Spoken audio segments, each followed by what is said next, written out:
Eh oui, l'heure est fatidique. LeBron a toujours signé aux Lakers. On croyait que c'était une blague, tu te souviens? Non, en fait, non, on a jamais cru que c'était une blague. Oui, je sais pas ce qui me prend. En fait, j'arrive pas encore à réaliser, c'était il y a 2 mois. Oui, LeBron est donc la nouvelle super méga star des Los Angeles Lakers, c'est complètement fou. Tour de maillot qu'on voit bien que c'est un maillot des Lakers quand même. Oui, c'est un maillot des Lakers. D'ailleurs, il est à gagner. Ce sera sur les réseaux, donc on se retrouve dès aujourd'hui sur les réseaux, Facebook, Twitter, vous connaissez, pour gagner un maillot qui vient directement de New York. Hein. Ah, ouais. C'est Polo qui l'a amené.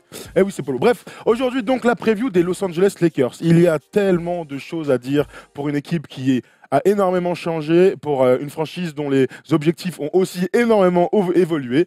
Hein, c'est forcément. Limite, j'ai même pas envie de faire ce qui s'est passé l'année dernière parce que ça n'a aucune incidence quelque part sur la suite. Qu'est-ce que t'en penses, Erwan? Bah forcément, quand LeBron James débarque dans ton équipe, ça change forcément la donne. On se souvient quand il est arrivé à Miami, il y avait déjà Dwayne Wade. Bon, Chris Bosh est arrivé en même temps, mais déjà d'un coup, T'as dit ça comme si c'était un vieux gars. D'un coup, c'est devenu une équipe qui était archi favorite. Il est arrivé à Cleveland, quand il est reparti à Cleveland, qui était une équipe moribonde.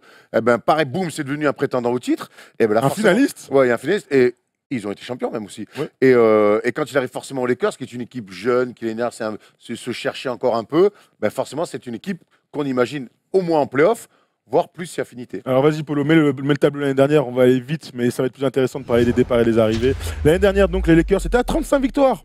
C'est pas dégueu, 35 victoires. Ils font pas une saison horrible, les jeunes des Lakers. Il y avait pas mal de satisfaction, en tout cas d'espoir pour la suite. La 22e attaque au rating, 13e défense, hein, on en a finalement peu parlé, mais c'était une bonne défense mise en place par Luke Walton. Donc on a vu beaucoup de jeunes se mettre en jambes, des gens qui ont progressé. Brandon Ingram, Lonzo Ball, sa saison rookie, il y a énormément de choses à dire. Les Josh Hart, les Kai Kuzma et consorts. Mais on va surtout enchaîner, Polo, s'il te plaît, directement sur les départs et les arrivées, parce que c'est plus intéressant. Les départs et les arrivées, alors là, j'espère que vous avez une copie double, hein, parce que en termes d'arrivée, mon pote, c'est NBA 2K. Les départs, donc Brook Lopez qui est parti du côté de Milwaukee, Isaiah Thomas qui est à Denver, Julius Randle qui est chez les Pelicans, Thomas Robinson qui est chez les Knicks, Channing Frye, il a signé, il est peut-être reparti à Cleveland, peut-être, je sais plus. Luol Deng qui a retrouvé, c'est ça, hein, Luol Deng qui a signé chez coach Thibodeau. Voici pour les départs. Donc mine de rien, que des vétérans sont partis. Hein, je mets Thomas Robinson un peu à l'écart, mais beaucoup de vétérans sont partis. Et côté arrivé, mon cher Erwan, donc LeBron en première ligne, Michael Beasley, Len Stephenson, Javal Magui, Rajon Rondo, Moritz Wagner, c'est le rookie, et la prolongation de Kentavious Caldwell-Pope. Voilà pour cet effectif. Erwan, quand tu vois comme ça là, tous ces noms, ça t'inspire quoi? Juste comme ça. Des bonnes choses. Non, mais il fallait trouver le mot juste. Oh, les mecs, ça m'inspire des bonnes choses. Ça m'inspire des bonnes choses parce que déjà autour de LeBron, il peut se passer que des bonnes choses. Maintenant, il y a plein de questions à se poser. Il est à l'Ouest, enfin. On a envie de depuis. Voilà, on sait que maintenant, quand les playoffs vont commencer à mi-avril prochain, il n'aura pas 3 tours où il va marcher sur l'Est. Voilà, il va pas marcher sur l'Est pendant 3 tours et arriver pour se faire casser la gueule en finale comme on l'a vu l'année dernière et comme on a trop souvent vu ces dernières saisons. Là, il va arriver à l'Ouest avec tout de suite un premier tour de playoffs énorme, pourquoi pas un deuxième et un troisième. Donc ce que ça m'inspire, c'est que je trouve ça plutôt malin côté Lakers déjà d'avoir fait venir LeBron James, et puis à côté d'avoir tenté des paris. Garder les jeunes, bien sûr. Et puis oui, malin, extraordinaire si tu veux. Et puis j'aime bien le pari Beasley et j'aime bien le pari Len Stephenson. Va savoir pourquoi. Alors très bien, on va parler des seconds couteaux de cette équipe parce que c'est vrai que c'est très intéressant. Donc LeBron James va arriver. Ça va être la question dans quelques secondes. Est-ce que tout de suite il va avoir un impact extraordinaire? On pense a priori que oui, mais on va se le garder. Donc sur l'effectif et sur le 5 majeur, il y a beaucoup de questions parce que mine de rien, aujourd'hui, on repart complètement de zéro. C'est feuille blanche. Qui sur le poste de meneur de jeu? T'as l'impression, vraiment? Énormément, bien sûr, parce que regarde, le poste de meneur de jeu montre tout, en fait, dans cette affaire-là. Je crois que Lonzo Ball est le joueur à suivre, hein, donc on va se le garder, mais juste sur Rondo, tu vois, Rondo ou Lonzo Ball, moi, je suis incapable de dire qui va être titulaire. Je pense que c'est Lonzo, hein, mais Rondo a le niveau pour lui passer devant. Il a le profil même pour être titulaire dans cet effectif-là. Donc tout de suite, il y a table blanche sur le poste de meneur de jeu. C'est juste un exemple qu'on se regarde. Mais allons sur le poste 2. Quand tu as vu Caldwell-Pope, Len Stephenson, Josh Hart, quelle préférence? Beaucoup de profils différents. Et c'est ça qui est intéressant. Au final, tu vois, on dit souvent, on met souvent dans nos previews le starting five. Et c'est vrai qu'être titulaire, bon, ben, ça a soit un statut du jeu, statut. Mais au final, on s'en bat les couilles. Tu vois, l'important, c'est de terminer les matchs. Et moi, ce que je vois, c'est que cette année, Luke Walton aura sur beaucoup de postes. Ouais. La plupart des postes, il aura beaucoup d'options, alors que l'année dernière, il en avait finalement assez peu. On a vu que finalement, ils avaient une bonne défense. L'année dernière, on les a souvent un petit peu pointés du doigt, mais finalement, il avait commencé à installer un petit peu une défense un peu correcte, quelques principes intéressants, sans avoir non plus un vrai spécialiste en défense. Moi, je trouve que cette équipe-là, tu commences avec Lonzo Ball, tu finis avec Rondo ou tu fais l'inverse. En tout cas, ça va être très intéressant. Et surtout dans l'évolution de Lonzo Ball, on en reviendra après. Je suis en train de manger le truc. Mais je trouve cette équipe très Je te intéressante. pose une question. Alors, il y a des joueurs plutôt sains d'esprit, a priori. Brandon Ingram en fait partie. Kentavious Caldwell-Pope qui joue avec un. Bon, il est un peu foufou, hein, comme tous les autres. Est-ce que tu penses que LeBron, aujourd'hui, est capable de dire à tous ces fous furieux, à tous ces mecs raillés, Javal McGee, Lance Stephenson, Rajon Rondo, Il est plus raillé, Javal McGee. raillés pour leur comportement, pas forcément pour le style du basket. Bah, c'est quand même un joueur foufou. Est-ce que ces gars-là, dans un projet comme ça, où on leur dit, écoute, on a 1 ou 2 ans pour aller au bout, est-ce que ces gars-là peuvent être concentrés? Est-ce que ça peut matcher? Oui, clairement. Qui d'autre que LeBron peut dire à des mecs qui sont parfois un petit peu. Qui ont des comportements un peu farfelus, tiens, on va employer des mots un peu sympas, qui d'autre que LeBron peut t'amener, peut rassembler tout le monde et dire, hé les gars, dans 2 ans, 3 ans, on peut peut-être gagner un titre ensemble. Aux Lakers. Moi, je pense qu'ils vont pas tous rester trop longtemps. Non, mais tu m'as compris, aux Lakers. Aux Lakers. Parce que là, il y a gagné un titre, déjà, c'est cool, mais si tu gagnes avec les Lakers, ça a quand même une autre gueule. Et je trouve que s'ils ont fait le choix des Mike Beasley et des Lance Stephenson, c'est pas pour rien. Moi, je crois que quand tu signes LeBron et que tu veux mettre quelques mecs autour, je pense au Rajon Rondo, tu prends pas tant de paris que ça. Bah, ce sont des paris. Oui, mais c'est pas les plus gros risques. On imagine que si eux acceptent de venir aux Lakers pour jouer avec LeBron, c'est qu'ils vont être dans l'état d'esprit de se mettre au service de Sa Majesté. 2 questions pour toi. Comment tu qualifies la saison de Beasley l'année dernière? Intéressante, des hauts et des bas, des très bons hauts. Par contre, 0 défense, moi c'est ça qui m'inquiète. Okay. Et ça m'amène à la suite. Comment tu qualifies la saison de Lance Stephenson l'année dernière? Ça va. Rien de ouf, mais ça va. Intéressante. Ouais, intéressante. Intéressante, ok, intéressant. Qu'est-ce qu'on avait dit en playoff quand le Indiana de Victor Oladipo et Lance Stephenson avaient poussé le LeBron dans 7 matchs? Qu'est-ce qu'on avait dit sur Lance Stephenson? C'était l'un des rares à s'opposer à LeBron James. Et c'est pour ça qu'il a pris. C'est le fameux, je sais pas, Matt Barnes avec Kobe, ça arrive à chaque fois. Mais donc ils sont à l'ouest, nos amis. Ouais. Donc il va y avoir des mecs sur qui il va falloir aller défendre un petit peu des superstars de l'ouest. On va pas tous les faire, mais on les connaît. Donc qui est le tonton qui va pouvoir aussi aller souffler cette fois-ci, peut-être pas dans l'oreille de LeBron James, sur KD, ouais. Sur KD. Ou sur James Harden, pourquoi pas. James Stephenson, pourquoi pas. Mais moi, de toute manière. Donc moi, je trouve ça archi intéressant. Moi, ce que j'aime et quand on pense aux 5 majeurs, on va aller sur Brandon Ingram après, ils ont beaucoup d'options. Et ça, c'est une véritable force si ça match. Parce que moi, j'ai beaucoup d'interrogations. La défense, par exemple, et c'est ce dont on parlait tout à l'heure. Rajon Rondo, l'année dernière en playoff, a fait des merveilles avec Jrue Holiday face au backcourt de Portland. Il leur a cassé la gueule, hein, clairement. KCP est un vrai bon défenseur, capable d'être dans l'interception et capable de mettre de la pression sur les adversaires. Brandon Ingram a des vraies qualités défensives et très long et sent bien les coups. Lance Stephenson, quand il s'y met, il peut aussi aller gêner tout le monde. Il y a une véritable force quand on les prend un par un. Maintenant, moi, ma crainte, quelque part, c'est est-ce que Luke Walton va réussir à intégrer tout le monde? Est-ce que tout le monde va accepter cette espèce de challenge un peu incroyable de pourquoi pas taper Houston ou pourquoi pas taper les Warriors en playoff? Voilà, c'est ma grande question. Est-ce que défensivement, ils seront capables, dès le début, de se mettre au diapason? Moi, j'y crois plus que tout. Enfin, vraiment, pour moi, c'est quasiment une question rhétorique que tu es en train de me poser. L'année dernière, il y a eu quelques principes intéressants de Luke Walton. Et cette année, ces principes-là, ils vont être mis en place par un effectif supérieur. En plus, il y aura une concurrence, je trouve, intéressante. La concurrence, des fois, ça peut être sain, ça peut être aussi très compliqué. Mais je pense que Lonzo Ball avec Rondo, ça va être intéressant. Je pense que la concurrence sur le poste 2, ça va être aussi très intéressante. Et puis ainsi de suite. Et puis jouer autour de LeBron. Je crois que quand tu joues autour d'une méga star, quand tu joues autour du meilleur joueur de la planète actuelle, avec, on peut en débattre sur KD tout, bref, on n'est pas là pour ça. Mais je trouve que si tu prends pas le train en marche, tant pis pour toi. Et comme on l'a dit, il y a tellement de choix sur chaque poste que si les mecs n'adhèrent pas au discours, tant pis, va t'asseoir. On est d'accord. Et toi, des contrats d'1 an de Lance Stephenson et Mike Beasley pour le coup, parce qu'on pense souvent et même de Javal McGee. Ça t'engage à rien. Les séquences qu'a fait Javal McGee avec les Warriors, c'est pour ça que je dis qu'il est plus raillé. Il a eu un vrai rôle. Alors c'est vrai qu'il joue beaucoup small ball et qu'en finale on l'a un peu moins vu. Mais souviens-toi face aux Spurs sur le premier tour des playoffs ou en demi-finale. C'était très intéressant. Il est très intéressant sur la défense de Marcus Aldridge. Donc aujourd'hui, il y a que des options. Pour Luke Walton, tu prends pas le train en marche, c'est pas grave, il y en a un autre qui le fera à ta place. Parlons un peu des jeunes. Josh Hart, aujourd'hui, va être très intéressant. Moi, c'est clairement mon gars, je pense que. Alors, si c'est pas dans la saison, ce sera l'année prochaine, il sera titulaire sur le poste 2. Il a toutes les qualités, il a été très fort en Summer League. Ça prouve une vraie progression en attaque.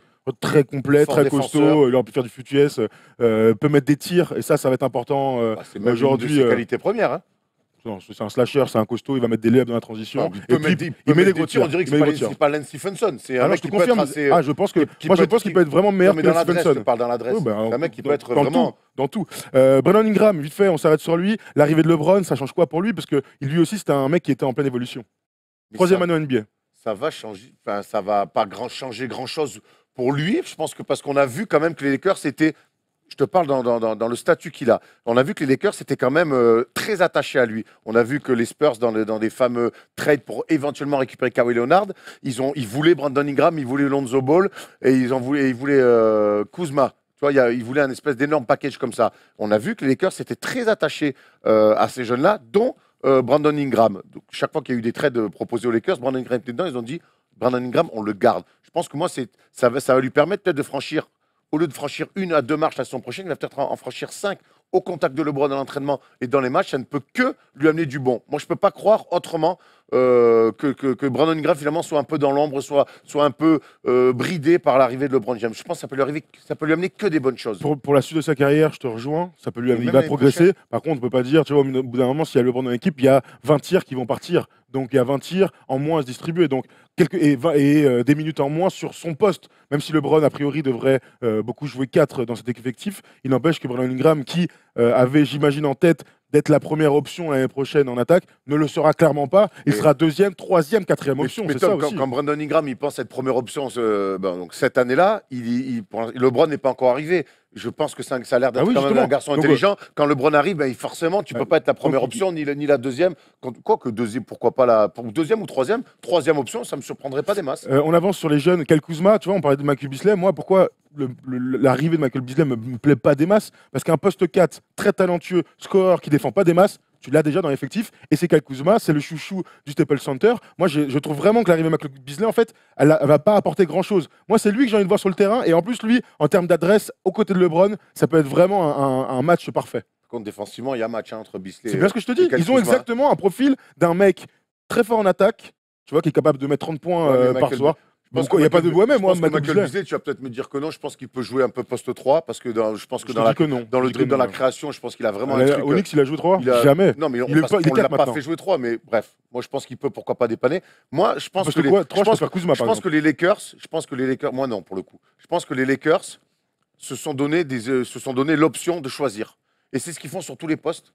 Je pense que dès l'année prochaine, même si pour l'instant, pour moi, l'effectif est en dessous de celui des Warriors, il est en dessous de celui des Rockets. Mais par contre, ils se sont dit, on va monter une équipe et si on arrive si on les croise en playoff, on aura les options pour. Ok. Sur le poste de pivot, on va aller vite. J'avais Magui, Amo Wagner, un grand pivot blanc, très bon shooter encore une fois, parce que c'était ce qu'il recherchait avant tout pour entourer LeBron. C'était de l'adresse et il y aura pas mal de joueurs intéressants sur ce poste-là. Allons sur Lonzo Ball. Donc maintenant, vite fait, c'est le joueur à suivre. On l'a mis joueur à suivre parce que il va être aux côtés de Rajon Rondo, et on parlait de l'apprentissage pour Brandon Ingram aux côtés de LeBron. Alors là, en termes d'apprentissage, de QI basket, apprentissage défensif aussi pour Lonzo Ball, ça va être vitesse grand V, le TGV aux côtés de Rajon Rondo. Moi, je pense que Rondo, quand il signe aux Lakers, il sait très bien le rôle qu'il va avoir et qui est dans cet effectif-là. Il est beaucoup trop intelligent pour dire, moi, je vais arriver, je vais prendre 35 minutes. Donc, je pense qu'il sait l'attachement, comme Brandon Ingram, des Lakers pour Lonzo Ball. On voit ses stats la saison dernière, 10 points. 7-7, c'est énorme. Hein. C'est énorme quand même. 7-7, c'est énorme. On sait toujours qu'il y a son problème d'adresse, mais je crois que finalement, cette espèce de duo-là, l'un pour l'autre, moi, je trouve que c'est super intéressant et c'est plutôt bien senti de la part de Rondo de venir là. Parce que jouer aux Lakers, toujours, c'est un parfum particulier. Même pour lui, l'ancien Celtics. Et puis Lonzo Ball, ça va être un apprentissage finalement sur le meneur, sur lequel il se rapproche le plus dans le profil. Est-ce que tu imagines les voir jouer, pourquoi pas tous les deux en même temps? Non, il faut un scoreur aux côtés de. En fait, les deux ont besoin d'un scoreur à côté. Tu vois, Jrue Holiday, mine de rien, l'année dernière aux Pelicans, c'est un scoreur quand tu lui files la balle, des pick and roll, des donc ça sera c'est là où je voulais en venir, ça sera toujours l'un pour l'autre. Alors ils vont peut-être jouer ensemble, tout est possible. Non, mais il y aura quelques séquences. Voilà, évidemment. Mais sur le principe, moi, la seule crainte que j'ai, c'est le caractère de Rondo, et c'est, même si c'est un gars plutôt posé, c'est le fait que ce soit une superstar Lonzo Ball, et que si au début de la saison, il joue vraiment moins, qu'il est un peu moins bon, il a pris du gab, il a continué à se faire son petit tatouage, il a fait la coupe de UCLA, on imagine qu'il va être meilleur et revanchard en début de saison par rapport à ses blessures de fin de saison l'année dernière. Donc voilà, moi la seule crainte que j'ai, c'est s'ils ne s'entendent pas, ça peut arriver entre deux hommes. Voilà, Erwan, je t'ai pas parlé pendant un an. Mais Rondo, nous on avait 8 ans, c'est pas grave. Mais Rondo, il sait où ici, je le répète, et Lonzo Ball, mine de rien, Je le répète, les Lakers l'aiment bien, mais est-ce qu'on l'a pas mis un petit peu dans un confort Non. Ah non. l'année dernière? Bah non, il s'est fait défoncer toute la saison. Non, mais attends, aux Lakers, je te parle pas des médias. Attends, encore heureux que quand une équipe draft un gars, la première année, il le désigne pas. Tu vois, genre, on va lui laisser un peu de temps. Une saison, c'est que dalle. Moi, en tout cas, je vois d'un très bon œil le fait qu'il y ait une vraie concurrence et c'est de lui dire écoute, mon gars, parce que l'année dernière, il a quand même des passages à vide, Lonzo Ball, assez dramatiques. Bah, dont le match contre les Rockets où on était au stade, il a été tellement nul. Mais moi, à la place, j'étais moins nul. Mais le problème, c'est que là, il a un passage à vide et le match d'après, il le remettait quand même, il prenait 35 minutes. Mais finalement, on a des attentes supérieures à ce mec-là et c'est peut-être aussi lui dire écoute, maintenant, on va te challenger sérieusement. T'es bon, tu joueras, t'es pas bon, mais il y a un mec derrière qui a plus d'expérience et qui a plus d'expérience que toi et qui va jouer. Et ça, je trouve intéressant pour l'évolution des mecs de pas tout le temps le caresser dans le sens du poil et lui dire le temps, on va te donner du temps, on va te donner du temps. Il lui en faut du temps, mais parfois l'année dernière, il a eu des trous d'air sur des semaines et peut-être pas des mois, mais sur des semaines entières. Et là, il n'aura plus le droit de faire ça parce qu'il sait que derrière, il y a tonton. Très bien, on va passer au petit focus au débat parce que ça va parler des objectifs et de l'impact de LeBron. They do have a timeout. Decide not to use it. Curry, way downtown. Bang! Bang!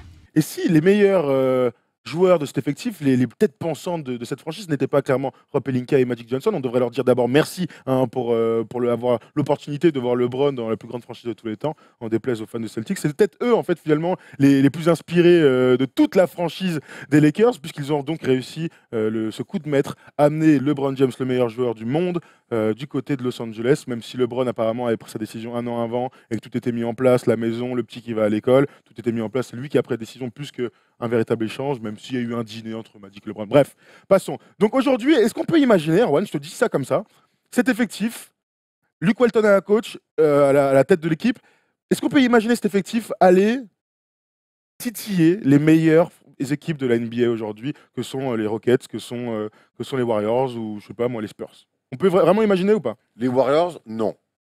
Sur une série, je pense qu'ils prennent un match, 2 peut-être, mais pas plus. Aujourd'hui, pour moi, les Warriors sont imbattables. On le verra dans la preview qu'on fait aujourd'hui, sur cette saison-là. Je pense qu'il va leur manquer encore 2-3 choses. Maintenant, sur un but face aux Rockets, là, pour moi, il y a match. Je mets quand même un petit avantage aux Rockets par rapport à l'expérience et au vécu collectif. Cependant, LeBron James, avec tous ces jeunes talents autour, et puis surtout la conférence Ouest, moi c'est ça un petit peu, j'ai envie de le voir là-dedans. Je pense qu'aujourd'hui, il peut y avoir un match avec les Rockets, avec un petit avantage Rockets. Aux Spurs, pour moi, il y a un match yeux dans les yeux. Je pense avec les Spurs, il y a un match yeux dans les yeux. Et puis voilà, maintenant, il va falloir le prouver sur le terrain. Parce que là, tout ce qu'on dit, tout ce qu'on spécule, c'est sur le papier. Et maintenant, on a envie de voir maintenant sur le terrain, mais j'ai l'impression qu'il y a une énergie il s'est tellement passé des choses positives cet été, une bonne énergie que je vois pas comment les jeunes peuvent pas et les nouveaux arrivants peuvent pas suivre LeBron. De toute manière, il y a un truc qui est simple, c'est qu'avant de se projeter jusqu'au playoff, il va y avoir les premières semaines de saison régulière. Et on se souvient que le début du Miami Heat, était compliqué avant qu'ils se mettent et qu'ils enchaînent les victoires. Il va falloir voir si cette équipe va défendre. Je le répète encore une fois, c'est ma seule incertitude l'année dernière. Autant de doutes que ça j'ai des énormes doutes, mais bien sûr que oui. J'ai d'énormes doutes sur le plan défensif, vraiment. Je dis pas que ça va être une très mauvaise défense. Je dis que je suis pas sûr aujourd'hui que ce soit une défense d'élite, et c'est ce qu'il faut pour aller titiller les meilleurs. LeBron à Miami avait l'une des meilleures défenses de la ligue. LeBron, quand ils sont champions, en tout cas sur les finales, il se met. Oui, mais bon, moi là encore une fois, on peut parler d'une série de playoffs en juin 2016. Ça compte pas. Moi, je te parle d'avoir un allant défensif. Je te dire, les gars, de toute manière, on a beaucoup de talent en attaque, ça va se passer en défense. Il va falloir qu'on défende dur et derrière, on va pouvoir se projeter et donc bien débuter la saison régulière. J'ai deux craintes, c'est celle-ci, donc défensive, et l'autre, c'est qu'on ne soit pas patient aux Lakers. C'est que si à Noël, ça se passe pas comme on imagine, on est 10e, tu vois, avec un bilan à peine équilibré parce que ça a mal démarré, boum, on pète tout et on envoie les genoux et on va chercher, Jimmy Butler, en ce moment, on en parle, on va chercher Kawhi Leonard, j'en sais rien, on va chercher une méga star pour rejoindre LeBron, quitte à tout péter. C'est l'autre crainte. Moi, j'aimerais qu'il y ait de la patience. Ah, bien sûr. Non, alors moi je te le dis. Là, je te rejoins pas du tout là-dessus. Très bien. Moi, je te rejoins pas du tout là-dessus. Je pense qu'il y a un vrai projet des Lakers qui est sur 2 saisons. En tout cas, on sait qu'ils attendent impatiemment la Free Agency 2019. Et je ne crois pas que dès cette saison, ils puissent avoir le feu aux Lakers, même si à Noël, ils sont 10e. Et ben vraiment. Non, parce que je crois que le projet est plutôt bien pensé, bien ficelé. Et que je ne vois pas à Noël dire « Ah, c'est bon, on explose tout ». Vraiment, j'y crois pas. Justement, si, puisque regarde, Magic Johnson et Rob Pelinka avaient dit « Nous, de toute manière, au bout d'un moment, on va aller chercher des gros poissons ». Les gros poissons, les Lakers font partie de cette... Dans la Ligue, j'ai jamais legacy, c'est quoi déjà? Dans l'héritage, tout simplement, en français, des Lakers, il y a toujours eu des superstars. Donc LeBron doit venir, il est arrivé, mais il va falloir qu'il soit accompagné dès l'été prochain, si tout se passe bien, parce qu'ils ont du cap avec le cut de Luol Deng, eh bien, ils ont de l'espace pour signer un autre mec au max. Il n'empêche que si cette franchise monte de la patience, moi je serais le premier surpris. Parce qu'aujourd'hui, le but c'est quand même de gagner. Ils peuvent nous dire ce qu'ils veulent, hein. Ce sera dans 2 ans. Pour moi, c'est du petit discours comme ça, du discours de façade. Pour moi, aujourd'hui, les Lakers ont l'objectif d'aller faire une finale NBA et de taper Houston, et pourquoi pas taper les Warriors. Sinon, ils n'auraient pas pris tous les vétérans. Peut-être que dans le vestiaire, ils se murmurent et que LeBron dit, mais attendez, on peut peut-être les gens bugner à Mais c'est pas pourquoi murmurer, c'est peut-être aussi les gars. Mais aujourd'hui, moi je crois que les Lakers n'ont aucun intérêt à dire, nous cette année on va aller en finale NBA. Je crois que ça serait complètement con. Mais auprès de qui? Auprès des médias? Mais auprès ou de entre tout le nous monde. Mais non, je suis d'accord. Tu prends pas que des mecs à un an de contrat. Tu penses que l'année prochaine, Rajon Rondo, Lance Stephenson, Mike Bisley, tous ces mecs-là seront encore là? Moi, je pense sincèrement que là, il y a un espèce de projet sur une saison d'abord pour voir ce qui va se passer, pour peut-être développer les jeunes, mais ils ont un vrai objectif d'aller très loin en playoff. Sinon, ça n'a aucun sens. Est-ce que de prendre LeBron. Mais l'un n'empêche pas. Par contre, moi, ce que tu es en train de dire, ça peut pas matcher avec le fait que ça peut exploser dès décembre. Ça, j'y crois pas. Pourquoi pas? Ou en février, si tu préfères. Ou en février. Ça, moi, je pense s'il y a une opportunité, si ça va pas, il y a une opportunité de prendre un gros, tu le prends pas. Je pense qu'ils ont fait des choix.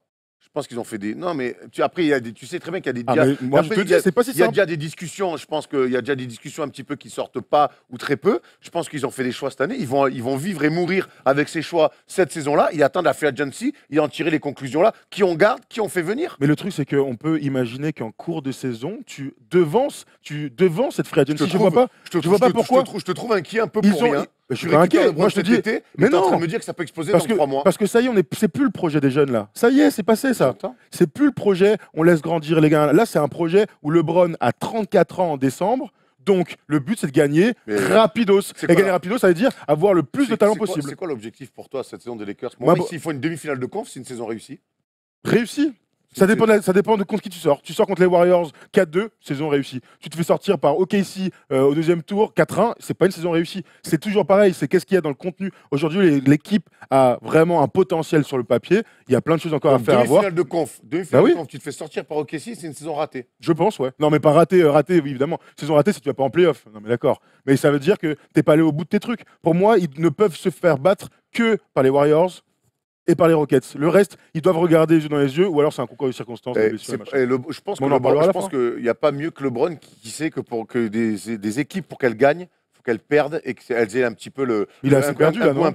Lui, il a perdu seul, mais il y en a d'autres qui n'ont pas assez perdu. Ils ont tous perdu, hein. Il y a beaucoup de champions dans l'effectif, ils ont tous perdu. Il y a les jeunes à la non, mais quand je te dis perdre, c'est perdre des séries de playoffs où tu es au bout du truc et tu penses que tu vas passer. Moi, je crois que cette équipe, elle va apprendre dans la défaite aussi. Donc, il faut leur laisser le temps, et je pense que personne mieux que LeBron James sait ça. Luke Walton le sait aussi. Magic Johnson le sait aussi. J'ai vraiment du mal à imaginer que cette saison, on puisse d'un coup faire une espèce de rétropédage. On expose tout. Ben, on en reparlera. Thomas, on en reparlera. Mais moi, je pense que, moi, je crois que cette année, ils ont fait des choix et qu'ils feront rien de plus avant la free agency 2019. Eh ben, très bien. Ça va être mais j'entends ton point de vue. Ça va être très intéressant. Dites-nous d'ailleurs ce que vous en pensez dans les commentaires, parce que c'est archi intéressant. Je trouve ton point de vue intéressant, mais je ne crois pas que cette saison, ça puisse être la panique aux Lakers. Panique, mais en fait, il y a. Tu parles d'exploser en exploser, ça veut dire. Mais oui, ça veut dire aller chercher un gros, ça veut pas dire dégager des gars. Kawhi Leonard, c'est la free agency 2019, il partira pas en février. Attends, quand je dis exploser, ça veut dire que par exemple, tu vas avoir un transfert, Kyle Kuzma ou un autre jeune, Brandon Ingram, qui va partir et Jimmy Butler va arriver. J'y crois pas. Tu n'y crois pas, mais moi j'ai pas dit qu'ils vont exploser l'effectif, ils vont couper Rajon Rondo. C'est pas ça, je te dis qu'ils vont aller chercher du vétéran très fort All-Star pour aller gagner dès cette saison. Je pense sincèrement que c'est le plan des Lakers si ça se passe mal. Moi, je pense S'ils sont 5e des trucs. C'est de faire la saison avec les mecs, tirer un point. On verra les mecs qui ont un an de contrat, de dire ok, lui c'était cool, lui c'était pas cool. Et de dire voilà, à côté de la 2e superstar ou la 3e qu'on veut faire venir aussi aux Lakers et la free agency, qui sur la saison, avec qui on peut voyager. Très bien. On a fait le tour, ça fait 20 minutes qu'on parle des Lakers, c'est la prévue la plus longue. C'est évidemment la plus intéressante. Il y a plus de meilleurs joueurs dans la meilleure franchise, c'est quand même incroyable. On rappelle que c'était à gagner. Ah ouais, je le dirais. Est-ce qu'on fera 20 minutes sur mes Knicks aussi? Non, rien à dire. Il y a Kevin Knox à la rigueur, il faut que Nikina et puis ça s'arrête là. Bref, on a fait. Sera arrivé d'ici là. Ouais, ou pas. C'est pour ça qu'on l'a repoussé. Chers amis, on se retrouve demain. On va parler du Miami Heat. Le jeu, il est déjà dit, c'est sur les réseaux sociaux. Très bien. Donc, on se retrouve demain pour parler du Miami Heat et le retour de G. White qui, a priori, sera sa last dance. On adore ça. Merci à tous de nous avoir suivis. On se retrouve demain pour cette nouvelle prévue.